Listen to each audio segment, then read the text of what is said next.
My name is Dana, I'm 34, and I used to think emotional intelligence could solve anything. I guess that's part of the irony now, knowing exactly what's wrong doesn't always mean you can fix it. I've been with Liam for 9 years. We live in a sun-creased, overgrown house just outside of Asheville.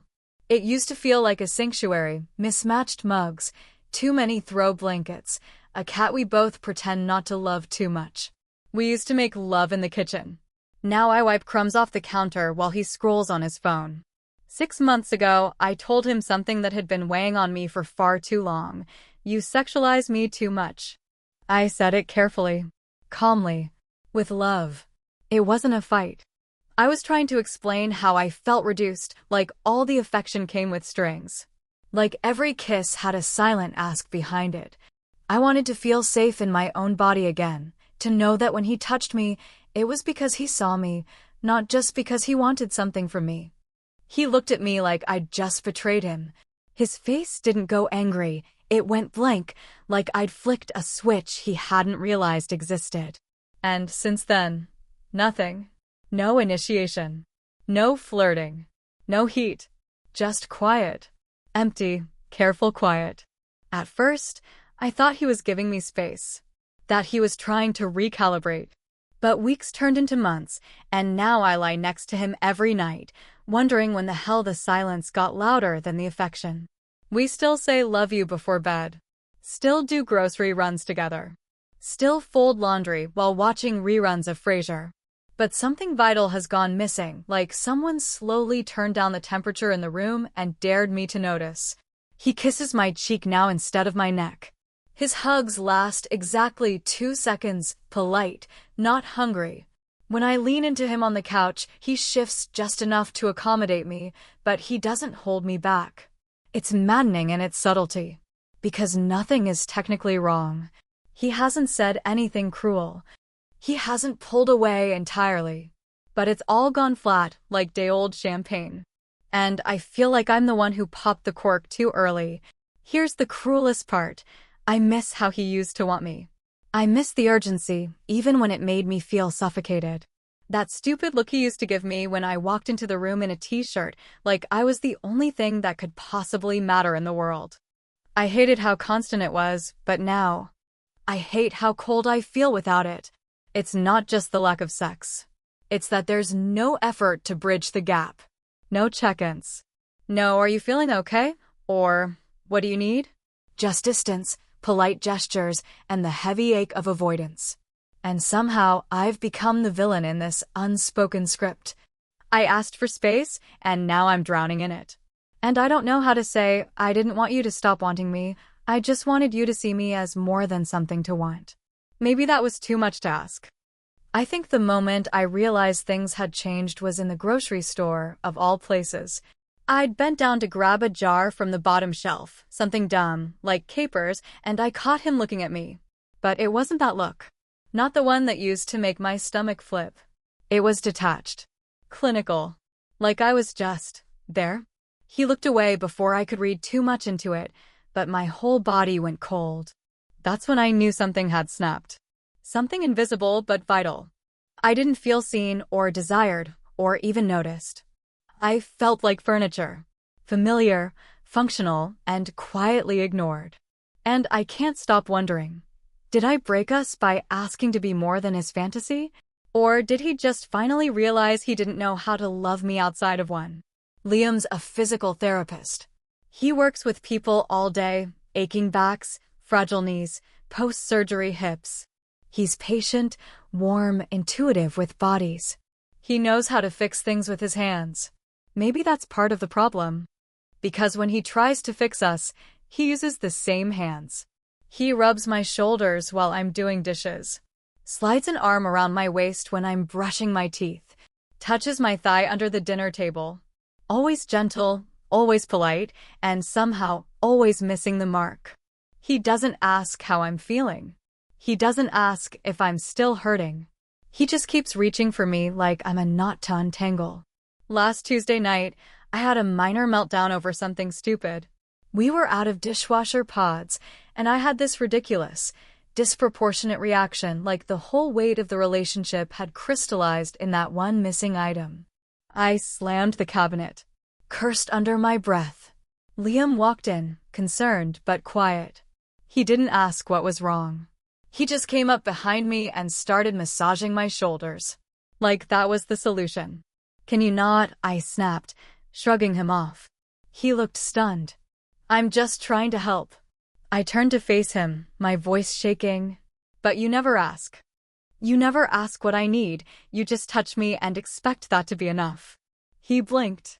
"Physical affection is how I show I care, Dana. I thought you knew that." "I do know that," I whispered, trying not to cry. "But what if I need something different right now? What if I need words? What if I need to know you're in this with me, not just working around me?" He went quiet, his jaw tight. That silence, that damn silence, it always rushes in like a wall between us. "You told me I made you feel objectified," he said after a long beat. So I backed off. Now I'm trying again, and it's still wrong. "I don't know what you want from me anymore." That line hit like a bruise I didn't know was still tender. Because he had backed off. He'd backed off so far, I felt like I was shouting across a canyon just to get his attention. But I hadn't asked him to shut down. I'd asked him to see me. I opened my mouth to explain again, but I could already feel him closing the door in his mind. So I just nodded quietly and turned back to the sink. That night, he came to bed late. I pretended to be asleep. He lay beside me, our backs almost touching. The distance was microscopic, maybe a few inches, but it felt like miles. I remember when those same inches used to feel electric. I remember how, early in our relationship, we'd lie tangled up for hours, skin on skin, hearts beating in sync. We talked then. About dreams. Regrets. The kind of people we wanted to become. He used to trace circles on my palm and ask what I was afraid of most. Now, when he touches me, it feels like he's trying to reset something without knowing what button to press. We used to joke that he was the body, and I was the heart. He once said, "I'll carry you when you fall apart, and you'll remind me why it matters to hold on." But lately, he's just been carrying himself, and I'm left standing beside him, invisible and aching. There was one night, maybe 2 weeks ago, where I tried to initiate. I kissed him softly, slid my hand under his shirt. He responded, briefly, just long enough for me to hope. But then he pulled back, breathless.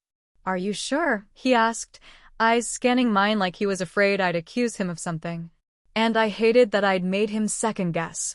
I hated that the moment felt so fragile, like even our desire had to be negotiated. I whispered, yes, but the tension had already crept in.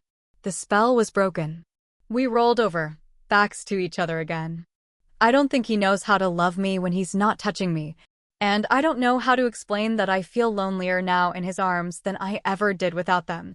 Saturday morning started soft, sunlight pouring through the kitchen window, the kettle hissing gently, the cat curling herself into the patch of sun like she owned the place. I was slicing strawberries for pancakes. Liam came up behind me and kissed my shoulder. Not a hungry kiss. Not overtly sexual. Just lips on skin. Warm. Familiar. Still, I froze. He didn't notice. Or maybe he did and pretended not to.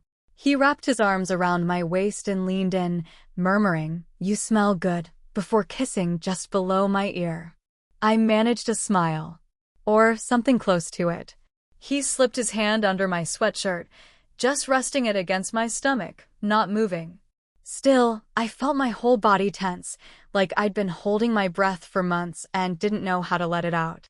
"I missed this," he said quietly. I didn't know what this meant. The pancakes? The quiet morning? My body? I shifted slightly, just enough that his hand slid away without it seeming intentional. "You want tea?" I asked, already reaching for the second mug. His silence was the answer. We sat at the table, sipping tea, barely touching our pancakes. The cat meowed and jumped up between us. Liam scratched behind her ears. "So," he said, too brightly, "do you want to maybe do something tonight? Go out, maybe catch that indie film at the square." Sure, I said, too quickly. Sounds good. He smiled, but it didn't reach his eyes. Later that evening, after the movie, which was mediocre and weirdly uplifting, we walked back to the car in the cold. Liam reached for my hand. I let him take it. It felt like holding a stranger's. At home, I curled up on the couch with a blanket while he poured us wine. When he sat beside me, I instinctively turned my body slightly away. Not enough to be obvious, but just enough to guard myself. He noticed this time. I could see it in the way his smile faltered. He handed me the glass, then ran his hand slowly down my thigh, lingering. I didn't flinch. But I didn't feel anything either. Not warmth. Not affection. Just pressure. Expectation. I miss us, he said softly. My throat tightened. Yeah, I said. Me too. He leaned in to kiss me. Soft at first. Measured. I kissed him back, willing myself to feel something. To remember what it felt like to want him. To be wanted without fear. But the moment his hand slipped beneath the blanket, warm and searching, my body recoiled before I could stop it. I pulled back. I can't, I said, too fast. He blinked. You said you missed us. I do, I whispered. Just not like this. Liam sat back, face guarded. You're sending mixed signals, Dana. One minute you're pulling away, the next you say you miss me. I don't know how to be with you anymore. I'm trying, I said, voice shaking. But every time you touch me, it feels like you're waiting for it to turn into sex. And I'm so tired of feeling like I have to perform affection just to keep things normal between us. His jaw tensed. I'm not asking for anything. I just want to feel close to you again. I stared at him, wanting to believe that. Wanting to feel safe enough to let him back in. But my body still remembered all the times I'd felt cornered by kindness, when a kiss wasn't just a kiss, when a hug came with an unspoken invitation I wasn't ready to accept. I know, I said, barely audible. But sometimes. I wish you'd just talk to me. Just sit with me. Without touching. Without needing anything. We sat in the silence again. And I wondered if this was how people grew apart, not through cruelty, but through the slow erosion of misaligned intentions. I sipped my wine and watched him watch me. And the question that had been building for months whispered through my mind again like a scream behind glass. Why does everything have to turn into sex? It happened on a Wednesday, midweek, mid-conversation, mid-bite of some overpriced pasta we'd ordered to switch things up.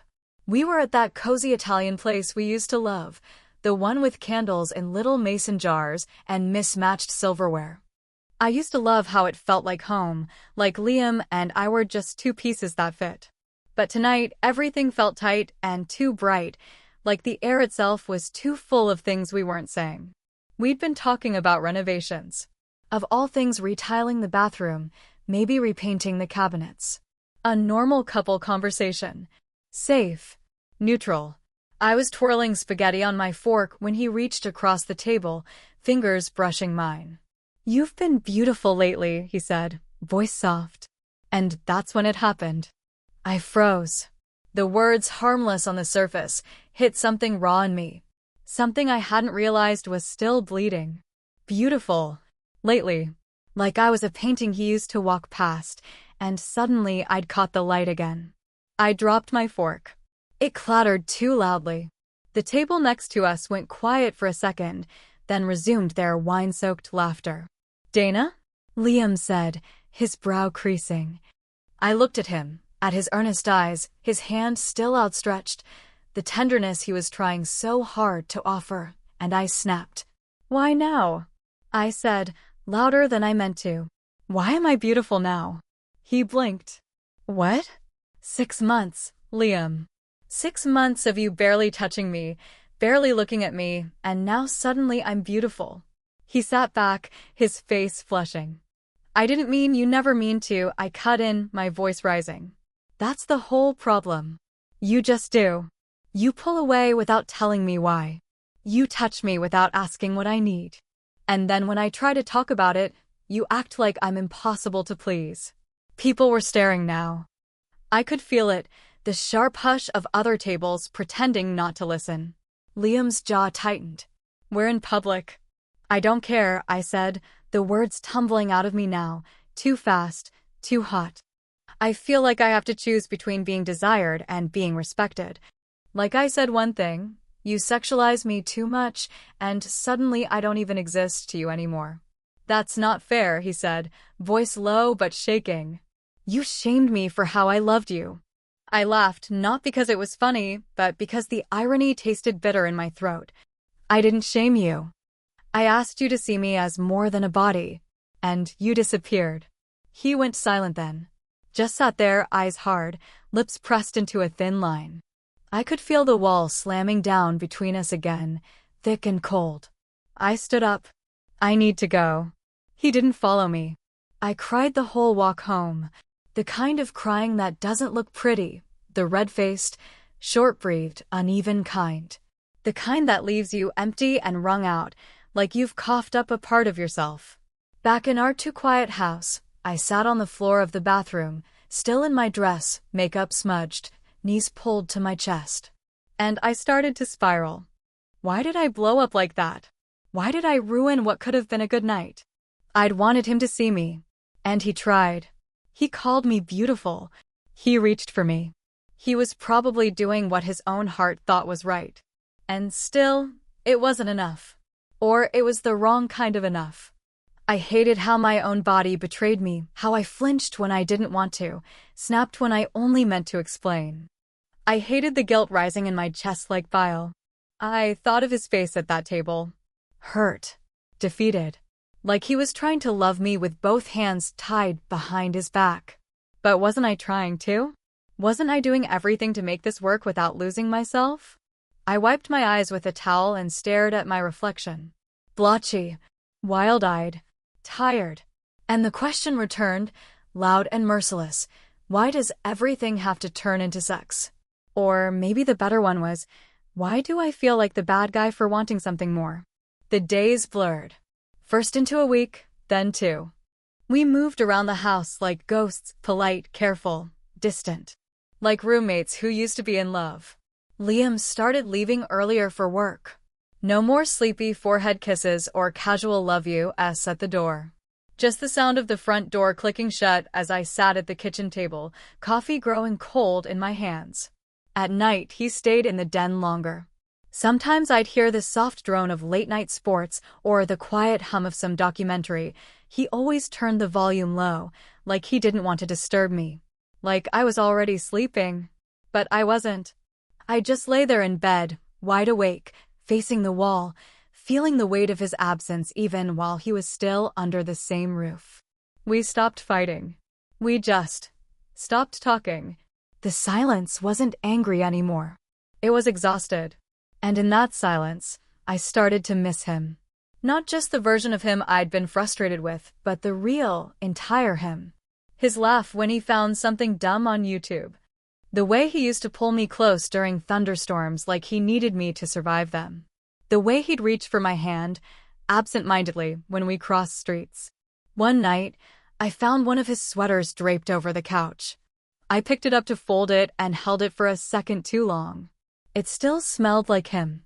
That faint cologne and something warm underneath, like cedar and clean sheets. I sat down with it in my lap, overwhelmed by the stupid wave of longing. I missed his hands, his voice, his weight next to mine in bed. I missed the way we used to move through the world together, easy and sure. But I didn't know how to go back. Or if back was even where we needed to go. He wasn't cruel. He never had been. He was confused, maybe scared, probably hurting, too. I could see it in the way he moved around me now, like I was a fragile object. Like he was afraid to touch me and afraid not to, and maybe that was fair. I'd given him mixed signals for months. Flinching and retreating. Reaching and then recoiling. One night, I heard him on the phone with his sister. I wasn't eavesdropping, the walls are just thin. I don't know what I'm doing wrong, he said quietly. I want her. I love her. But I feel like I make it worse every time I try. There was a pause. His voice cracked a little when he added, I miss her and she's right there. Something inside me crumpled. Because I knew that feeling. I felt it every day. Missing someone who was still brushing their teeth across the hall. Who still poured your coffee. Who still shared the same bed, but felt 1,000 miles away. I sat in the hallway after that, knees to my chest, sweater still in my hands. It wasn't that I didn't want him. I did. But not just sexually, not as a body to press against or a need to fill. I wanted to be seen. Held emotionally.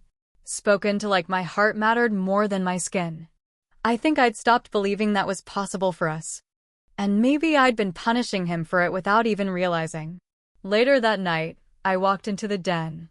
He was dozing on the couch, a throw blanket half tucked around him, jaw slack with sleep. I stood there for a long time, watching him breathe. I still loved him. God, I loved him. But I didn't know if love was enough anymore, not when we couldn't even speak the same language. I sat down on the far end of the couch, careful not to wake him. And in the dark, I asked myself a question I hadn't let myself fully say aloud until now. Do I want to keep fighting for this, or finally let it go? It was raining the night everything quietly ended. Not in the dramatic way I always imagined breakups might go, no suitcases slammed shut, no screaming.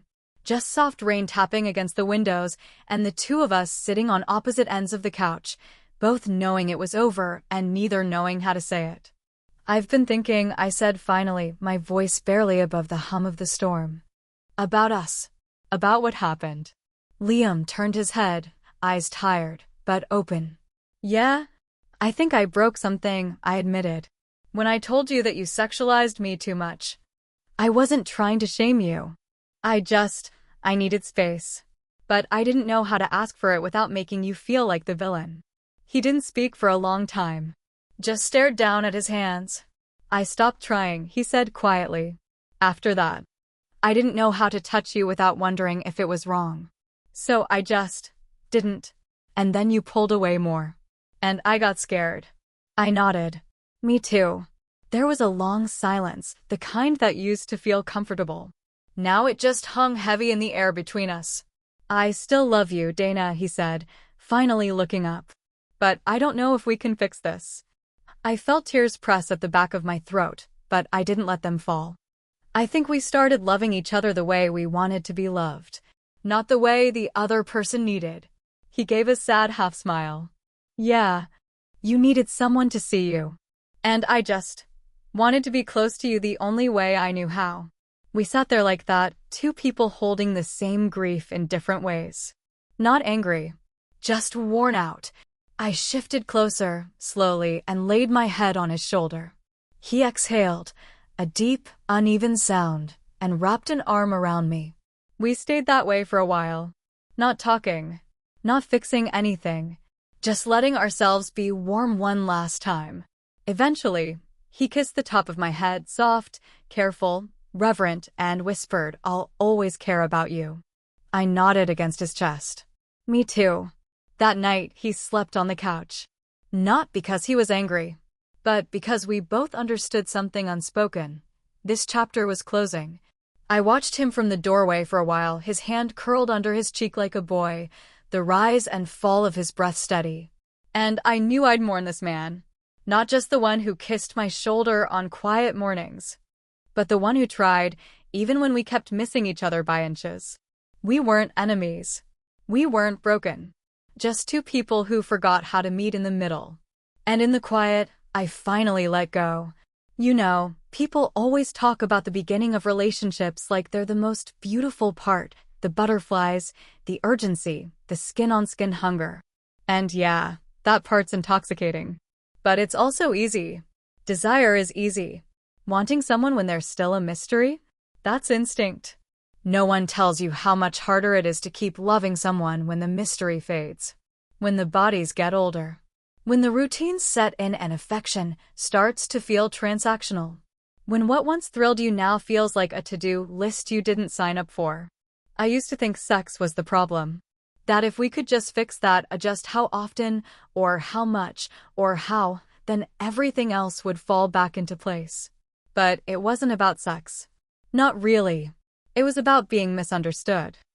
I said, You sexualize me too much, because I felt like my worth was tied to how much I let him touch me, how much I gave, how soft and open and yes, I could be. But what I was really trying to say was, see me. Not just my body. Not just my responses. Me. My thoughts, my fears, the person who wakes up in the skin every day and wants to be met there. I didn't have the words for it then. I just had the flinches, the recoiling, the guilt. The quiet mourning of something I didn't know how to grieve. And when I told him how I felt, he heard rejection. He shut down not out of malice, but out of hurt. And I can't even blame him. He was trying to love me the only way he knew how. I just couldn't receive it that way anymore. So we both went silent. For 6 months. A quiet, aching truce where no one reached and no one asked. And in that silence, I started to feel like the bad guy. For needing more. For needing less.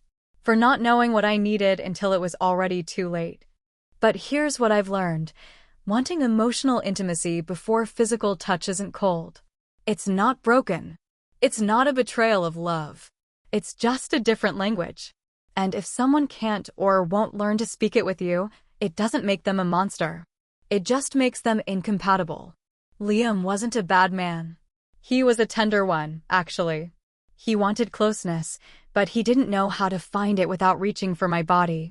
And I didn't know how to let him in unless he started with my mind, my heart, the invisible parts of me. We were both trying, just not in ways the other could receive. In the end, I let go not because I stopped loving him, but because I started loving myself more. Loving myself enough to stop performing affection. To stop feeling guilty for every kiss that didn't land. To stop apologizing for the parts of me that needed space, safety, patience. People say that love should be enough. But love, on its own, is like oxygen without lungs. You need more than the feeling. You need timing, communication, a shared vocabulary. And if you don't have that, even the strongest love can start to feel like drowning. It's been a few months now. The house is quieter.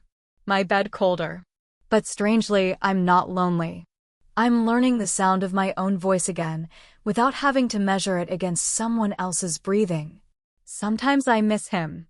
I miss his warmth. His laugh. The way he said my name when he was proud of me. But I don't miss the ache of being misunderstood. I don't miss the weight of feeling like every hug came with a question mark. Now, when someone touches me, I listen to how it makes me feel, not how I think I should feel. And that alone is a kind of freedom I never knew I was allowed to have.